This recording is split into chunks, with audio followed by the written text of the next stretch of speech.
My name is Nicole Soghomonian. I am from Torrance, California. I work for the Department of Children and Family Services. I've been there since 2005.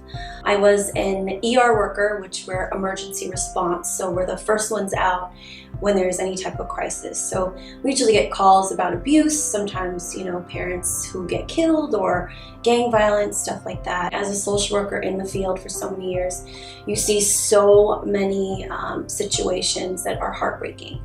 And I'm going to tell you this story about an infant who was involved in a car crash. Both of the parents died at the scene, and we got called out by the police. We have about 2 hours to respond usually. So we get a referral. The way it works is somebody calls the 800 number. Police officers are mandated reporters, so they called the hotline. I got the call. I went out. And when I went out, it's just devastating to see. And I had to take care of that baby. So what do I do with that baby? Well, I had to put him in foster care. Why? Because he's an infant. He can't tell me anything about him, where he lives, all that, and it takes time to really locate family members.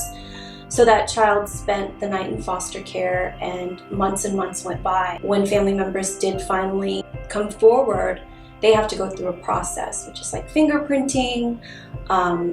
We have to run a thorough background check because the department is liable.